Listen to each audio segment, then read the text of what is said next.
마태복음 22장 23절에서 30절 말씀을 근거로 해서 부활에 관한 질문이라는 제목으로 함께 말씀을 나누도록 하겠습니다. 23절부터 27절까지는 사두개인들의 부활 논증에 대해서 나오고요. 29절부터 33절까지는 예수님의 부활 논증에 대해서 언급이 되어지고 있는 것이 오늘 본문입니다. 23절을 함께 읽겠습니다. 시작. 부활이 없다 하는 사두개인들이 그날 예수께 와서 물어 이르되. 사두개인들은 예루살렘의 제사장 귀족과 평신도 귀족들로 구성된 종교적 결사체로 유대의 정치 권력을 독점하고 있었던 사람들이고요. 로마와 결탁한 타협주의자였고 부활을 믿지 않는 현실주의자들이었습니다. 또한 모세 오경만 유일한 권위로 인정하는 보수주의자였습니다. 바리새인에 이어서 이번에는 부활을 믿지 않는 사두개인들이 찾아와서 예수님에게 신학적 문제로 궁지에 몰아넣으려고 합니다. 그런데 그 질문이 예수님을 함정에 빠뜨리려고 했던 바리새인들과 같았지만 결국 그들이 얼마나 무지한지, 그리고 그들이 얼마나 하나님을 믿고 있지 않은지에 대한 그 모습만 나타나는 것이 오늘 본문의 말씀입니다.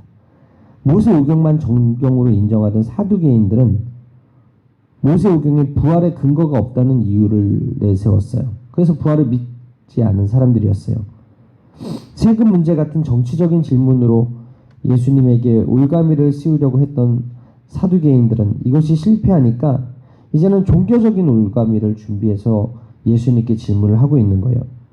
앞서 말씀드렸지만 그들은 부활을 믿지 않았어요. 오경이 없었기 때문에. 그래서 형이 죽으면 동생이 형수와 결혼하는 수혼법을 가지고 공격을 하죠. 신명기 25장에 기록되어 있는데요. 형이 죽으면 동생이 형수를 취해서 다 대를 잇는다. 그래서 부활의 맹점을 공격해서 부활이 없음을 증명하려 했어요. 하지만 예수님을 그 질문을 도리어 부활을 가르치는 기회로 삼고 우리에게 부활에 관한 메시지를 주고 있다는 것이죠. 우리 23절에서 28절까지 함께 읽도록 하겠습니다. 시작. 부활이 없다는 사두개인들이 그날 예수께 와서 물어 이르되 선생님이여 모세가 일렀으되 사람이 만일 자식이 없이 죽으면 그 동생이 그 아내에게 장가들어 형을 위하여 상속자를 세울지니라 하였나이다. 우리 중에 칠형제가 있었는데 마지가 장가들었다가 죽어 상속자가 없으므로 그 아내를 그 동생에게 물려주고 그 둘째와 셋째로 일곱째까지 그렇게 하다가 최후에 그 여자도 죽었나이다. 그런즉 그들이 다 그를 취하였으니 부활 때 일곱 중에 누구의 아내가 되리이까. 여러분, 예수님께서 공생애를 사시면서 선지자 사역을 감당하실 때 유대인의 사회에 양대산맥처럼 주류를 이루는 세력이 있었다면 바리새인들 그리고 사두개인들이었어요.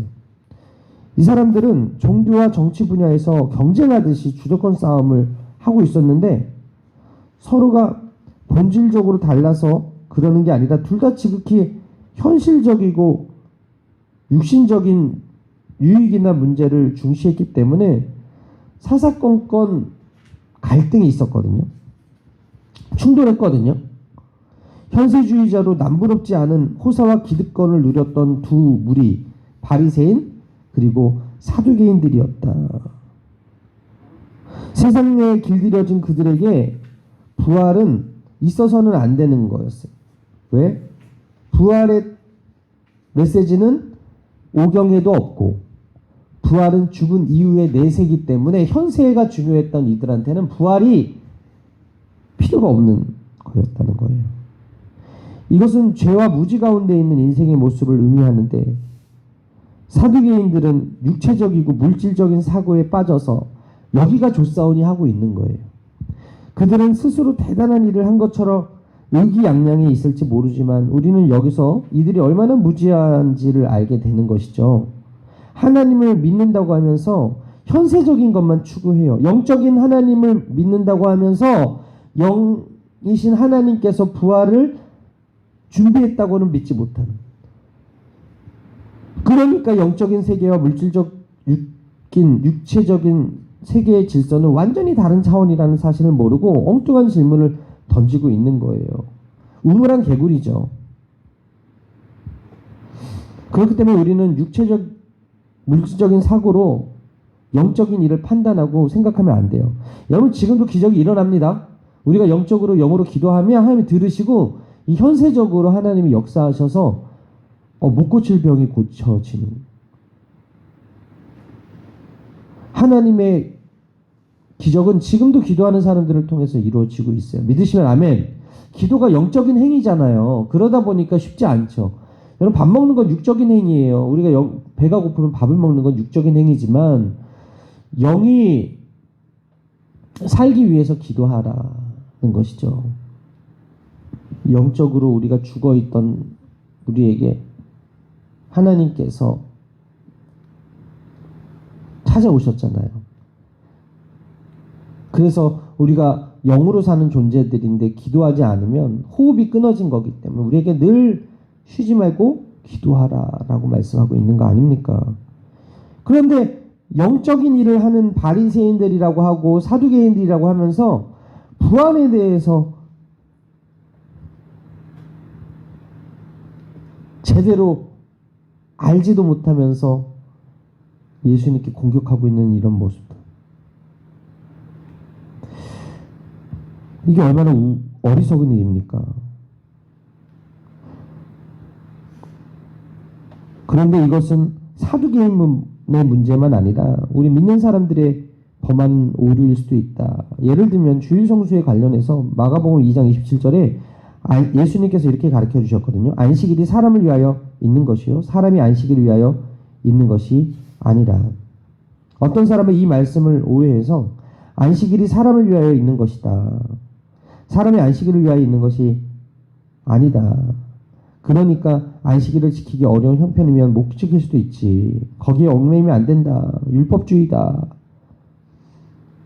그러면서 형편에 따라서 주의를 안 지켜도 무방한 것처럼 말하고 교회 안 오고 집에서 성경 보고 기도하면 된다고 얘기하는 사람들도 있다라는 것이죠. 아전인수예요.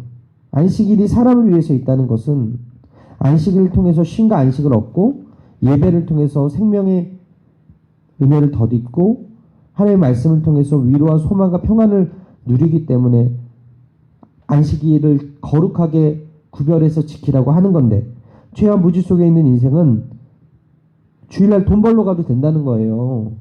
주일날 놀러 가도 된다는 거예요. 사람을 위해서 있는 곳이지 하나님을 위해서 있는 게 아니니까.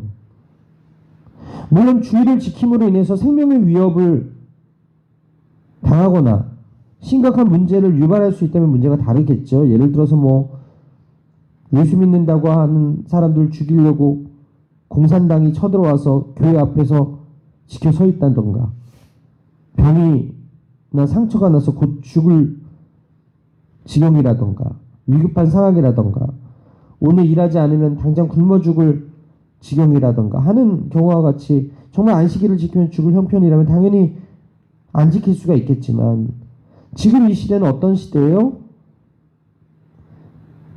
하나님의 아들이신 예수님께서 왕이 되셔서 초대하고 있잖아요. 근데 밭을 사서 바쁘다. 상업해서 바쁘다. 소를 사서 바쁘다. 결혼해서 바쁘다. 초청을 거절하고 있어. 주의를 지키지 않는 100% 그런 핑계들 다 자신이 편한 대로 물질적인 유익을 위해서 단순히 인간관계를 위해서 주의를 지키지 않을 때가 있다는 거예요. 놀러 가려고. 그러나 이런 것은 결코 생명의 기쁨과 은혜와 자유를 주는 게 아니라 도리어 생명을 해롭게 하는 것이다. 우리 학생 중에 하나가 교회를 다니는데 지금 3주 동안 안 와가지고 물어봤어. 어저께 왜 안 왔냐. 그랬더니 주일마다 아빠가 어디를 데리고 간대. 어쩔 수 없이 얘는 끌려가는 거예요. 교회를 오고 싶은데. 그게 아빠가 교회를 안 다니니까 아이를 끌고 가는 거예요. 어쩔 수 없는 상황이겠지만 그 아이는 괴로운 거예요. 예배드리고 싶고 여기 와서 같이 함께 하고 싶은데 아빠가 데리고 가니까 괴로운 거예요. 이게 영적인 사람과 육적인 사람의 차이더라. 안식일을 대하는 사람의 차이더라. 처음에 교회 올 때 우리 딸이 지금 주일날 어디 가자고 그래서 네. 따라가는데 가다가 그 차가 도롱층에 빠져가지고 네. 그냥 난 그건 다시 나온 거예요. 그때 아, 경험하셨구나. 안식일을 거룩하게 지켜야 되는데 놀러 가다가 차가 전복돼가지고 차가 아주 도롱층에 쑥 들어갔는데 큰일 날 뻔하셨네. 우리 솔비가 아기 때였어요. 아, 다치질 않았어요 하나도. 네. 그 어느 트럭이 와서 이렇게 꺼내줬어. 그리고 난 다시는 주일날 어디 그때 오면 아유, 우리 권사님 새벽에 생생한 간증 감사합니다. 네, 맞아요. 결국에는 우리가 영적인 하나님을 믿는 거기 때문에 안식일도 영적인 날이라고 생각을 하고 지켜야 된다. 라는 것이죠. 사두개인들은 진리를 쫓는 신앙이 아니라 신뢰와 신념이 만든 종교인들이었다는 것이죠. 우리 29절을 함께 읽겠습니다. 시작. 예수께서 대답하여 이르시되 너희가 성경도 하나님의 능력도 알지 못하는 거로 오해하였도다. 여러분, 예수님은 부활 이후의 삶이 이 땅의 삶과 같을 것이라는 사두개인들의 전제부터 지적을 하고 있는 거예요. 즉 그들은 성경도 모르고 하나님의 능력도 알지 못하고 오해하는 사람들이었다. 30절을 함께 읽겠습니다. 시작. 부활 때에는 장가도 아니 가고 집도 아니 가고 하늘에 있는 천사들과 같으니라.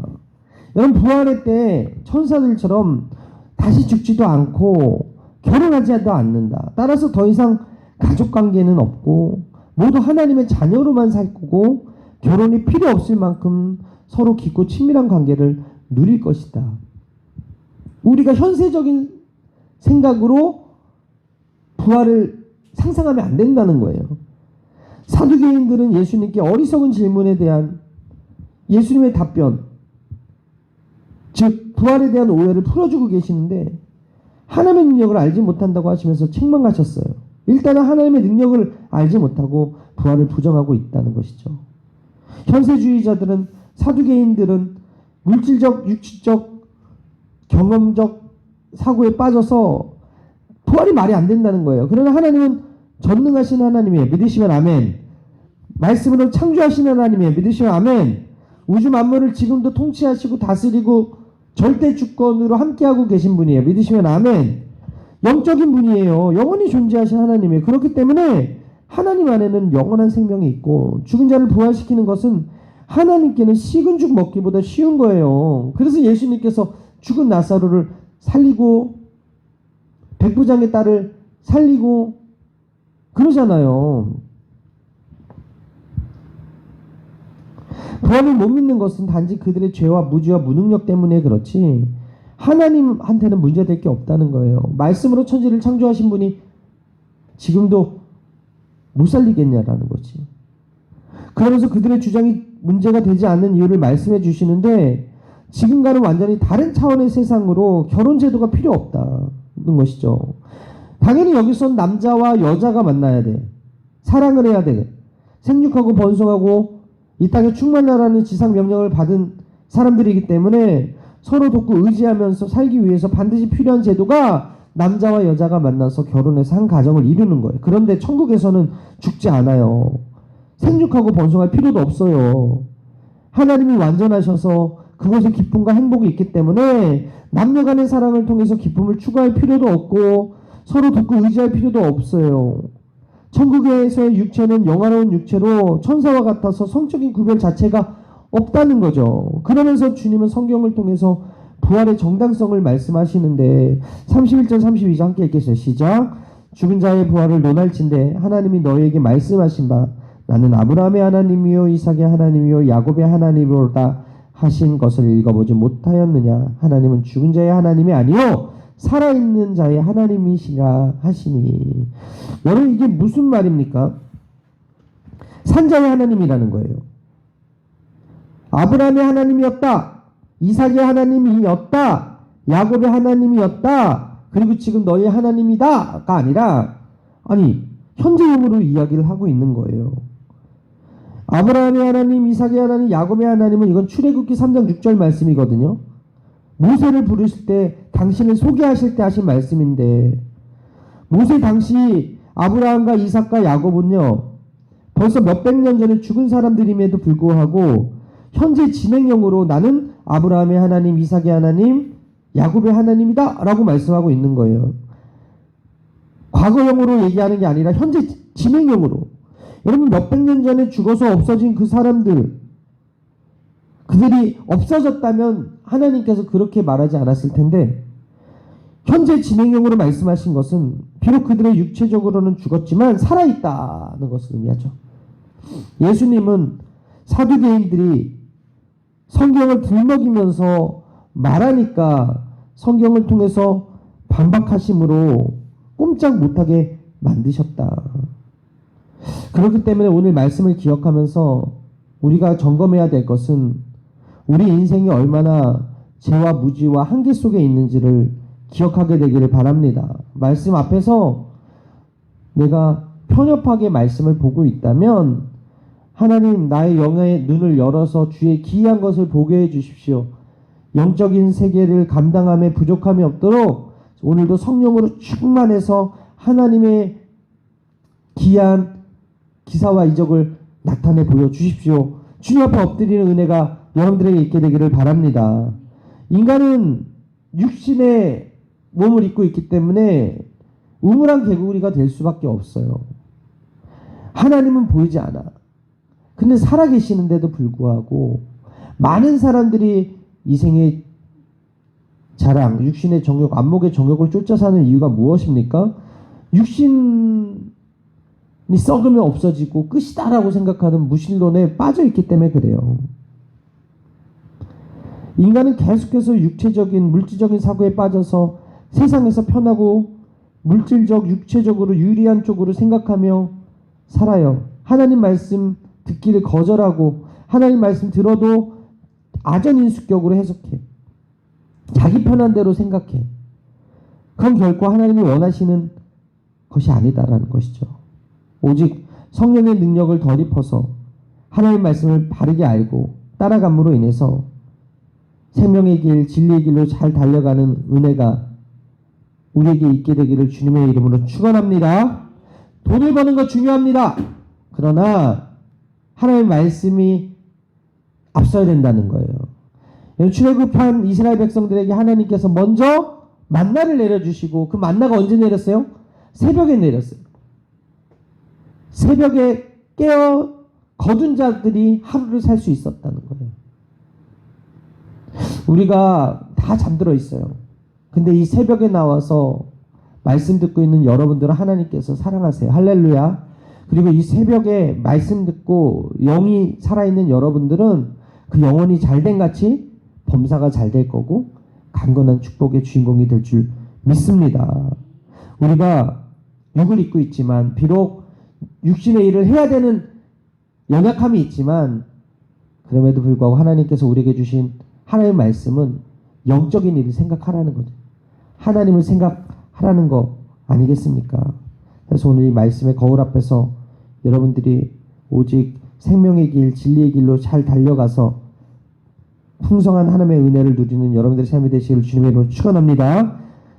마지막으로 함께 33절 읽고 마치겠습니다. 시작. 무리가 듣고 그의 가르치심에 놀라더라. 여러분 가르치심을 또 들었어요. 근데 놀라고 끝! 안 된다는 거예요. 놀랐으면 어떻게 해야 돼요? 삶의 변화가 있어야 돼요. 예수님의 말씀을 따르려는 그런 의지가 있어야 돼요. 근데 그들은 뭐예요? 끝인 거예요. 하나님 그거 원하시지 않으세요. 제가 어제도 말씀드렸지만 마태복음 22장 22절에 이렇게 기록되어 있어요. 그들이 이 말씀을 듣고 놀랍게 여겨 예수를 떠나가니라. 아니 놀랍게 여겼으면 떠나가니라가 아니라 따르니라가 돼야 되거든요. 말씀을 듣고 내가 잘못 질문했구나. 이 질문에 하나님의 아들이신 예수님께서 제대로 답변해 주셨구나. 이게 진리구나. 이게 진짜구나. 그러면서 놀랐어. 그 다음에 바리새인과 사두개인들이 하는 공통적인 게 뭐예요? 떠나가니라예요. 떠나서 뭐합니까? 떠나서 예수님 죽일 궁리하는 거예요. 함정에 빠뜨릴 궁리하는 거예요. 이 말씀을 듣고 놀랍게 여겨 예수를 따르니라가 돼야 되는데 예수를 떠나가니라. 지금도 말씀을 감탄하는 사람, 말씀을 듣고 평가하는 사람 많아요. 그런데 그 말씀을 듣고서 인생을 걸고서 하나님 나라를 위해 헌신하는 사람들 많지 않습니다. 여러분 은혜 받으셨어요? 말씀 통해서 하나님 살아계신 거 깨달으셨어요? 놀라지만 마시고 오늘 그 말씀에 예수님을 따름이 있게 되기를 바라고 말씀에 순종하게 되기를 바라고 그래서 예수님이 원하시는 제자의 삶을 사는 여러분들의 삶이 되시기를 주님의 이름으로 축원합니다. 축원합니다. 기도하시겠습니다. 하나님 감사합니다. 하나님께서 귀한 하나님의 사람들 보내주셔서 이 아침에 말씀 증거케 하시고 말씀을 통해서 다시 한번 은혜 주신 것을 감사합니다. 오늘 아버지 하나님의 사람들 다시 한번 이 말씀에 놀라서 아버지 하나님을 떠나는 것이 아니라 이 말씀을 듣고 놀라서 더 엎드리고 순종하고 주님의 말씀 안에 거하는 삶을 살아드릴 수 있도록 인도하여 주시옵소서. 하나님의 능력을 의심하고 제한하는 것이 아니라 더 듣고 배우는 겸손한 마음 갖게 하시고 영적으로 깨달아서 더 열심 품고 주님을 섬기는 믿음의 자녀들의 삶이 다 되도록 인도하여 주옵소서. 예수님의 이름으로 기도합니다. 아멘.